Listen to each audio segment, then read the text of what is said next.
جب زندگی شروع ہوگی۔ تیسرا باب، میدان حشر، حصہ دوم۔ صالح نے دوبارہ اشارہ کیا اور منظر ختم ہو گیا، لیکن ساتھ ہی ہما کی ہر امید کو بھی ختم کر گیا۔ صالح نے اسی شفاف اور قاطع لہجے میں سختی کے ساتھ کہا، تم نے دیکھا، تمہاری زبان سے نکلا ہوا ایک ایک لفظ ریکارڈ کر لیا گیا ہے۔ تو جاؤ ہما بی بی، اپنے پیر صاحب کو ڈھونڈو جو تمہیں بخشوا سکتے ہیں، جن کے سامنے اللہ تعالیٰ بھی۔ صالح نے جملہ تو ادھورا چھوڑ دیا، مگر ہما کے الفاظ دہراتے وقت اس کے لہجے میں جو غضب آ گیا تھا، اس سے میں خود ہل کر رہ گیا۔ ہما بھی بری طرح خوفزدہ ہو گئی۔ اس سے پہلے کہ صالح کچھ اور کہتا، وہ روتی چیختی ہوئی وہاں سے بھاگ گئی۔ اس منظر میں جمشید کو دیکھ کر میری حالت پر دانوا ڈول ہو چکی تھی۔ ظاہر ہے کہ ہما کی طرح وہ بھی اس سخت بڑے میدان میں پریشان حال پھر رہا ہوگا۔ میں سوچ رہا تھا کہ جمشید اسی حال میں میرے سامنے آ گیا تو میں کیا کروں گا۔ میں اسی سوچ میں گلتا تھا کہ صالح نے میری کمر تھپ تھپا کر کہا، آؤ چلتے ہیں۔ نہ جانے اس تھپکی میں کیا بات تھی کہ میں نے محسوس کیا کہ میرے اوپر طاری ہونے والی پریشانی کی کیفیت بہت ہلکی ہو گئی ہے۔ میں قدرے بشاشت سے اس کے ساتھ چلنے لگا۔ ارد گرد پھر وہی پریشان اور وحشت زدہ لوگوں کی ہلچل تھی۔ ہم کچھ اور ہی دور آگے چلے تھے کہ سامنے سے چودھری مختار صاحب آتے نظر آئے۔ انہوں نے شاید مجھے دیکھ لیا تھا اور میری ہی طرف آ رہے تھے۔ چودھری صاحب میرے بیٹے جمشید کے سسر کے بزنس پارٹنر تھے۔ اسی حیثیت میں میری ان سے رسمی واقفیت تھی۔ میرے قریب آتے ہی انہوں نے مجھ سے گلے ملنے کی کوشش کی، جسے صالح نے ہاتھ آگے بڑھا کر یہ کہتے ہوئے ناکام بنا دیا، دور رہ کر بات کرو۔ اس کا لب و لہجہ اتنا درشت تھا کہ مجھے بھی اس سے اجنبیت محسوس ہونے لگی۔ اپنی اس رسوائی کے باوجود چودھری صاحب کے جوش میں کمی نہ آئی۔ وہ کہنے لگے، مجھے یقین تھا عبداللہ صاحب اب مجھے ڈھونڈتے ہوئے ضرور آئیں گے۔ آپ کو یاد ہے عبداللہ صاحب، میں نے ایک مسجد تعمیر کرائی تھی جس میں آپ بھی نماز پڑھا کرتے تھے۔ اس کے علاوہ بھی میں غریبوں اور مسکینوں کی مدد کیا کرتا تھا۔ مجھے یاد ہے چودھری صاحب، میں نے دھیرے سے انہیں جواب دیا۔ بس تو اب آپ میری سفارش کر دیجئے۔ میں بہت دیر سے پریشان گھوم رہا ہوں۔ یہاں تو جس کو دیکھو اپنی ہی پڑی ہے، نہ کوئی کچھ بتاتا ہے اور نہ کوئی سیدھے منہ بات کرتا ہے۔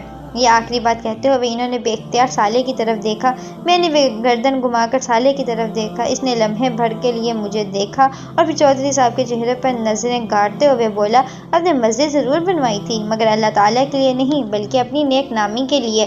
جب پیسے اللہ کو دیے جاتے ہیں تو گردن جھکی ہوتی ہے اور ہاتھ بندھے ہوتے ہیں، لہجہ پست ہوتا ہے اور دل میں عاجزی اور خوف ہوتا ہے، مگر آپ کے معاملے میں ایسا نہیں تھا۔ آپ اپنا نام چاہتے تھے، سو دنیا میں نام ہو گیا۔ اب تو آپ کو حساب دینا ہوگا کہ یہ پیسہ کمایا کس طرح تھا۔ اور ہاں، اچھے کاموں پر تو آپ کبھی کبھار ہی پیسے خرچ کیا کرتے تھے۔ یہ کیوں نہیں بتاتے کہ ملک کی ایک مشہور اداکارہ کا قرب خریدنے کے لیے آپ نے کروڑوں روپے خرچ کر دیے تھے۔ آپ کے کھاتے میں زنا کا گناہ ہے، ایک دفعہ کا نہیں بلکہ بار بار کا گناہ، الگ الگ عورتوں کے ساتھ زنا کا گناہ۔ ملک کے مشہور اداکاراؤں اور فیشن ماڈلز کے ساتھ آپ کے تعلقات تھے۔ خرچ تو چھوڑیے، آپ کی تو آمدنی میں بھی رزق حرام کی وافر ملاوٹ تھی۔ آپ ملاوٹ کرتے تھے، ذخیرہ اندوزی کرتے تھے، لوگوں کو حد سے زیادہ منافع لے کر چیزیں فروخت کرتے تھے، بجلی چوری، دھوکہ دہی، ملازمین کے حقوق میں ڈنڈی مارنا، یہ آپ کے کاروبار کے بنیادی اصول تھے۔ اپنی ترقی کی انتہا پر پہنچ کر آپ نے ایک میڈیا گروپ بنا لیا تھا، جس کے ایک ٹی وی چینل پر آپ لوگوں کو خوش کرنے والے مذہبی پروگرام دکھاتے اور دوسرے پر آرٹ اور انٹرٹینمنٹ کے نام پر معاشرے میں حیا باختہ رویے عام کرتے تھے۔ آپ جانتے تھے کہ دنیا میں کامیابی کا راز لوگوں کو خوش کرنا ہے۔ کاش آپ یہ جان لیتے کہ دنیا آخرت میں کامیابی کا راز لوگوں کو نہیں، خدا کو خوش کرنا ہے۔ صالح بے تکان بول رہا تھا اور الفاظ اس کی زبان سے تیر بن کر نکل رہے تھے۔ ان کا سامنا کرنا چودھری صاحب کے لیے ممکن نہ تھا، مگر ان کے لیے کوئی جائے فرار نہ تھی۔ وہ گردن جھکائے سنتے رہے۔ صالح کے لب و لہجے کی سختی نے چودھری صاحب کے چہرے پر تاریکی پھیلا دی تھی، مگر اس نے اسی پر بس نہیں کیا اور کہنے لگا، ذرا پیچھے دیکھیے چودھری صاحب، آپ کے پیچھے آپ کی محبوبہ بھی کھڑی ہیں۔ چودھری صاحب گھبرا کر پیچھے پلٹے۔ میں نے بھی نظر اٹھا کر چودھری صاحب کے پیچھے دیکھا۔ سامنے ایک انتہائی مکروہ شکل و صورت کی بوڑھی عورت کھڑی تھی، جس کے جسم سے بدبو کے پھبکے اٹھ رہے تھے۔ صالح نے میری پشت پر ہاتھ رکھا، جس کے بعد مجھے یہ ناقابل برداشت بدبو آنا بند ہو گئی، لیکن چودھری صاحب کے لیے بدبو بھی ابھی تک باقی تھی۔ وہ بد شکل بڑھیا چودھری چودھری کہتے ہوئے آگے بڑھی۔ اس بڑھیا کے قرب سے خوفزدہ ہو کر چودھری صاحب پیچھے ہٹنے لگے اور پھر بے اختیار بھاگنے لگے۔ وہ عورت یا بلا جو کچھ بھی تھی، ان کے پیچھے ہاتھ پھیلا کر دوڑنے لگی۔ یہ عورت کون تھی؟ ان کے دور جانے کے بعد میں نے ساحلے سے پوچھا۔ یہ چودھری صاحب کی وہ داشتہ اور تمہارے زمانے کی مشہور اداکارہ دکاسا اور ماڈل چمپا تھی۔ ساحلے نے اس بدشکل عورت کا تعارف کرایا تو میں نے حیرت سے کہا، چمپا؟ مگر وہ تو بہت خوبصورت لڑکی تھی اور لوگ اس کے حسن کی مثالیں دیا کرتے تھے۔ ہاں، مثالیں دینے کے علاوہ اسے اپنا آئیڈیل بھی بناتے تھے۔ اب دیکھو لوگوں کے اس آئیڈیل کی شکل کیسی ہو چکی ہے۔ یہ عورت اپنے برکیلے اور نیم عریاں رقصوں سے معاشرے میں فحاشی پھیلاتی تھی۔ اب خدا کا فیصلہ یہ ہے کہ یہ جن دلوں پر راج کرتی تھی، جہنم میں انہی لوگوں پر اسے عذاب بنا کر مسلط کر دیا جائے گا۔ ساحلے نے ہنستے ہوئے جواب دیا۔ میں دل میں سوچنے لگا کہ میرے زمانے میں فحاشی شاید انسانی تاریخ میں سب سے زیادہ بڑھ چکی تھی۔ ٹیلی ویژن نے گھر گھر اس طرح کی اداکاراؤں کے جلوے بکھیر دیے تھے۔ اس دور کے تمام معاشروں نے فحاشی اور عریانی پھیلانے والی ایسی خواتین کو عزت کے بلند ترین مقام پر بٹھا دیا تھا۔ فلمی اداروں اور ٹی وی چینلز کے مالکان کے نزدیک وہ عورتیں مال کمانے کا سب سے سستا اور آسان ذریعہ تھیں، جن کے فحش رقصوں، دلربا اداؤں اور کم لباسی کو بیچ کر یہ لوگ اپنی دولت میں اضافہ کیا کرتے تھے۔ نوجوان ان کے دیوانے تھے اور اپنی ہونے والی بیویوں اور ان کی صورتیں اور نخرے تلاش کرتے تھے۔ لڑکیاں انہی کے انداز و لباس کی نقل کر کے خود کو سنوارا کرتی تھیں۔ انہی کی وجہ سے شریف مگر عام صورت شکل والی لڑکیاں کتنی ہی معاشرے میں بے وقت ہو گئی تھیں۔ ان میں سے کتنی تھیں جو اپنے آنگن میں بہاروں کی رات تکتے تکتے سفید بالوں کی خزائیں رخ تک جا پہنچیں، اور کتنی تھیں جو معاشرے کی ناقدری کے داغ کو اپنی شرافت کی چادر میں چھپائے دنیا سے رخصت ہو جاتی تھیں۔ میرے چہرے پر دکھ کے آثار واضح تھے۔ یہ آثار ساحلے نے پڑھ لیے تھے۔ وہ میرا ہاتھ تھامے خاموشی سے ایک طرف بڑھنے لگا، پھر کچھ دیر بعد ایک جگہ ٹھہر کر بولا، خدا نے تمہارے دکھوں کو دور کرنے کا ایک انتظام کیا ہے، مگر بہتر ہوگا کہ اسے دیکھنے سے قبل گزری ہوئی دنیا کا یہ منظر بھی دیکھ لو۔ اس کی زبان سے یہ الفاظ نکلے ہی تھے کہ میرے سامنے ایک منظر فلم اسکرین کی طرح چلنے لگا۔ مجھے لگا کہ میں اس منظر کا ایک حصہ ہوں اور بیان ہوئے بغیر ہر حقیقت سمجھ رہا ہوں۔ صبح کی روشنی کھڑکی پر پڑے پردوں کو خاطر میں نہ لاتے ہوئے کمرے کے اندر داخل ہونے لگی تھی۔ کالج جانے کا وقت ہو رہا تھا، مگر شائستہ کی ہمت نہیں ہو رہی تھی کہ اس سردی میں بستر سے نکلے اور کالج جانے کے لیے تیاری کرے۔ وہ عام طور پر فجر کی نماز پڑھ کر کچھ دیر مطالعہ کرتی تھی اور پھر کالج کی تیاری، مگر آج وہ نماز پڑھ کر دوبارہ بستر میں لیٹ گئی تھی۔ کل رات ہی سے اس کی طبیعت ناساز تھی۔ نہیں، مجھے کالج جانا ہوگا، ورنہ اسٹوڈنٹس کا بہت نقصان ہوگا، اور پھر امی ابو کے لیے ناشتہ بھی تو بنانا ہے۔ اس نے دل میں سوچا اور ہمت کر کر بستر سے اٹھ گئی۔ دھیرے سے چلتے ہوئے وہ برابر والے کمرے کی طرف گئی جو اس کے والدین کا تھا۔ اس نے آہستہ سے دروازہ کھول کر دیکھا، وہ دونوں گہری نیند سو رہے تھے۔ اس کے چہرے پر ایک اطمینان بخش مسکراہٹ آ گئی۔ شائستہ نے اپنی ساری زندگی اپنے گھرانے کے نام کو کر دی تھی۔ اس کے والد اس کے بچپن ہی میں معذور ہو گئے تھے۔ وہ 3 بہنوں میں سب سے بڑی تھی۔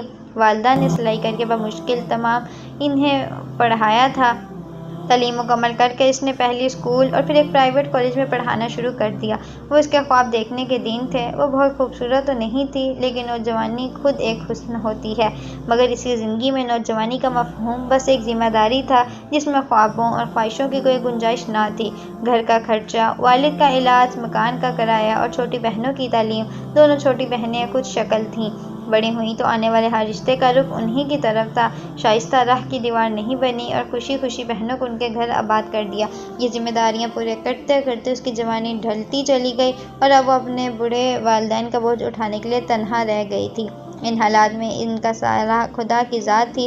اسے خدا سے بہت شدید محبت تھی، اتنی محبت کہ زندگی کی کسی محرومی نے اس کے اندر تلخی نہیں آنے دی۔ وہ نماز روزے کی پابند تو بچپن سے تھی، مگر خدا کی محبت کی یہ مٹھاس اسے اس کی روحانی استاد عبداللہ صاحب کی کتابیں پڑھ کر ملی تھی، اور اب یہ اس کی زندگی کا مشن تھا کہ وہ خدا کی بندگی اور محبت کی یہ مٹھاس اپنے نوجوان طلباء تک منتقل کرے۔ وہ ایک بہترین استاد تھی اور اس کے طلباء اس کی بہت عزت کرتے تھے، اسی لیے وہ اس کی باتیں ہمیشہ توجہ سے سنتے اور شائستہ شوق سے انہیں پڑھاتی تھی۔ مگر آج نہ جانے کیوں اس کا دل بہت اداس تھا۔ شاید طبیعت کی خرابی کا اثر تھا کہ وہ ڈپریشن کی کیفیت میں تھی۔ ناشتے سے فارغ ہو کر وہ آئینے کے سامنے کھڑی کالج جانے کے لیے تیار ہو رہی تھی۔ اس نے اپنے چہرے کو غور سے دیکھا۔ ڈھلتی جوانی کے سارے اثرات اب ظاہر ہو رہے تھے۔ وہ ایک کرب کے ساتھ مسکرائی اور خود کو مخاطب کر کے دھیرے سے بڑبڑائی، شائستہ تم ہار گئی، تمہارے حصے میں تنہائیوں کے سوا کچھ نہیں آیا۔ یہ کہتے ہوئے اس نے آنکھیں بند کر لیں۔ شاید اس کا اعتراف شکست تھا، مگر اسی لمحے استاد عبداللہ کی ایک بات اس کے کانوں میں گونجنے لگی، جو خدا سے سودا کرتا ہے وہ کبھی نقصان نہیں اٹھاتا۔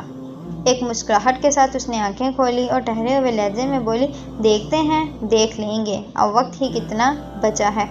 منظر ختم ہو گیا۔ میں نے صالح کی سمت دے کر کہا، میں تو اس لڑکی کو نہیں جانتا، اب جان لو گے۔ ویسے تم جو کچھ لکھتے تھے وہ بہت دور تک جاتا تھا، صالح نے جواب دیا اور ساتھ ہی میرا ہاتھ تھامے ایک سمت آگے بڑھنے لگا۔ تھوڑی دیر بعد ہم ایک ایسی جگہ پہنچے جہاں ویسے ہی سخت گیر فرشتے نظر آئے جیسے عرش کی سمت عام لوگوں کو بڑھنے سے روکنے کے لیے کھڑے تھے، مگر صالح کو دیکھ کر انہوں نے ہمارا رستہ چھوڑ دیا۔ ذرا دور چل کر ہمارے سامنے ایک دروازہ آ گیا۔ صالح نے دروازہ کھولا اور میرا ہاتھ تھامے اندر داخل ہو گیا۔ یہ دروازہ ایک دوسری دنیا کا دروازہ تھا، کیونکہ اس کی دوسری طرف حشر کے پریشان کن ماحول کے برعکس منظر پھیلا ہوا تھا۔ میں بے اختیار بولا، صالح ہم واپس نبیوں کے کیمپوں کی طرف تو نہیں آ گئے؟ اس نے مسکرا کر کہا، ہاں، تمہارا دکھ تو یہیں آ کر دور ہو سکتا ہے۔ ہم چلتے ہوئے ایک شاندار خیمے کے قریب پہنچے۔ اس کے دروازے پر ایک انتہائی باوقار اور پر نور چہرے والی ایک صاحب کھڑے تھے۔ وہ میرے لیے بالکل اجنبی تھے۔ قریب پہنچ کر صالح نے ان سے میرا تعارف کرایا۔ یہ عبداللہ ہیں، محمد رسول اللہ صلی اللہ علیہ وآلہ وسلم کی امت کے آخری دور کے امتی، اور آپ نحور ہیں، پر میاں نبی کے انتہائی قریبی ساتھی۔ نحور؟ آپ انہی سے ملنا چاہ رہے تھے نا؟ یہ ایک عظیم پیغمبر کے صحابی کا مجھ سے تعارف بھی تھا اور یہ وضاحت بھی کہ میں یہاں کیوں موجود ہوں۔ میں نے نحور سے مصافحہ کے لیے ہاتھ بڑھایا، لیکن انہوں نے جوش اندازی میں مجھے اپنے گلے سے لگا لیا۔ میں نے اسی حال میں ان سے کہا، برمیاں نبی سے ملاقات کا شرف تو مجھے ابھی تک حاصل نہیں ہوا، لیکن آپ سے ملنا بھی کسی اعزاز سے کم نہیں۔ برمیاں نبی کے حالات اور زندگی میں میرے لیے ہمیشہ بڑی رہنمائی رہی، مجھے ان سے ملنے کا بہت اشتیاق ہے۔ یہ کہتے ہوئے میرے ذہن میں بنی اسرائیل کے اس عظیم پیغمبر کی زندگی گھوم رہی تھی۔ 6 صدی قبل مسیح میں بنی اسرائیل بدترین اخلاقی انحراف کا شکار تھے، اور اسی بنا پر اپنے زمانے کی سپر پاور عراق کے حکمران بخت نصر کے ہاتھوں سیاسی مغلوبیت کے خدائی عذاب میں مبتلا ہو چکے تھے، مگر ان لیڈروں نے قوم کی اصلاح کرنے کی بجائے ان کے ہاں سیاسی غلبے کی سوچ عام کر دی۔ یرمیاہ نبی نے بنی اسرائیل کو ان کی اخلاقی اور ایمانی گمراہیوں پر متبنہ کیا اور انہیں سمجھایا کہ وقت کی سپر پاور سے ٹکرانے کی بجائے اپنی اصلاح کریں، مگر ان کی قوم نے اپنی اصلاح کرنے کی بجائے انہیں کنویں میں الٹا لٹکا دیا اور پھر بخت نصر کے خلاف بغاوت کر دی۔ اس کے بعد بخت نصر عذاب الہی بن کر نازل ہوا۔ اس نے یروشلم بیت المقدس کی اینٹ سے اینٹ بجا دی، 6 لاکھ یہودی قتل ہوئے اور 6 لاکھ کو وہ غلام بنا کر اپنے ساتھ لے گیا۔ میں اسی سوچ میں تھا کہ نحور نے میری بات کا جواب دیتے ہوئے کہا، انشاءاللہ ان سے بھی جلد ملاقات ہو جائے گی، مگر سردست تو میں آپ کو کسی اور سے ملوانا چاہتا ہوں۔ یہ کہتے ہوئے انہوں نے برابر کے خیمے کی طرف رخ کر کے کسی کو آواز دی، ذرا باہر آنا، دیکھو تو تم سے کون ملنے آیا ہے۔ نحور کی آواز کے ساتھ ہی ایک لڑکی خیمے سے نکل کر ان کے برابر آ کھڑی ہوئی تھی۔ یہ لڑکی اپنے حلیے سے کوئی شہزادی اور شکل و صورت میں پرستان کی کوئی پری لگ رہی تھی۔ اس لڑکی نے گردن جھکا کر مجھے سلام کیا اور مجھے مخاطب کر کے کہا، آپ مجھے نہیں جانتے، مگر میرے لیے آپ میرے استاد ہیں اور اس رشتے سے میں آپ کی روحانی اولاد ہوں۔ میرا نام شائستہ ہے۔ گمراہی کے اندھیروں میں خدا کے سچے دین کی روشنی میں نے آپ کے ذریعے سے پائی تھی۔ خدا سے میرا تعارف آپ نے کرایا تھا۔ خدا کے ساتھ انسان کا اصل تعلق کیا ہونا چاہیے، یہ میں نے آپ ہی سے سیکھا تھا۔ آج دیکھیے، خدا نے مجھ پر احسان کیا اور اب میں ایک عظیم نبی کے صحابی کی بیوی بننے جا رہی ہوں۔ تھوڑی دیر قبل صالح نے اس لڑکی کو مجھے دکھایا تھا، مگر اب اس کی حالت میں جو انقلاب آ چکا تھا اسے دیکھ کر میں دنگ رہ گیا، لیکن اسے اس طرح دیکھ کر مجھے جتنی خوشی ہوئی اس کو میں الفاظ میں بیان نہیں کر سکتا۔ میں نے شائستہ سے کہا، میری طرف سے آپ دونوں دلی مبارکباد قبول کیجیے، امید ہے کہ آپ مجھے اپنی شادی میں بھی یاد رکھیں گے۔ کیوں نہیں، آپ کو بلانے کا مقصد ہی نحور کو یہ بتانا تھا کہ میرے میکے والے کوئی معمولی لوگ نہیں ہیں۔ اس نے ہنستے ہوئے جواب دیا، پھر تو آپ نے غلط شخص کا انتخاب کیا ہے۔ میں نے فوراً جواب دیا، پھر اپنا رخ نحور کی طرف کرتے ہوئے کہا، لیکن شائستہ کی بات بالکل درست ہے، ان کے میکے کے لوگ معمولی نہیں اور ہو بھی کیسے سکتے ہیں، شائستہ امت محمدیہ میں سے ہیں۔ عربی کی نسبت کے بعد ان کا میکا معمولی نہیں رہا۔ اس موقع پر صالح نے مداخلت کی اور کہا، اب لوگوں کی مرتبہ و منصب کی اس بحث کا فیصلہ بعد میں ہوتا رہے گا۔ سردست، مجھے عبداللہ کو واپس لے کر جانا ہے، اس لیے ہمیں اجازت دیجیے۔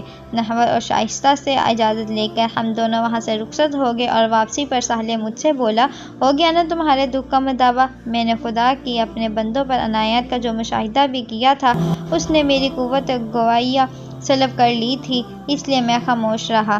صالح نے اپنی بات جاری رکھی، یہ لڑکی اپنے صبر کی وجہ سے اس مقام تک پہنچی ہے۔ خدا نے اس لڑکی کو سخت حالات اور معمولی شکل و صورت کے ساتھ آزمایا تھا، مگر اس نے محروم ہونے کے باوجود صبر، شکر اور سچی خدا پرستی کی راہ اختیار کی تھی، اور آج تم نے دیکھ لیا کہ جو پچھلی دنیا میں پانے سے محروم رہ گئے، ان کا ثمر آج انہیں کسی بدلے کا مستحق بنا رہا ہے۔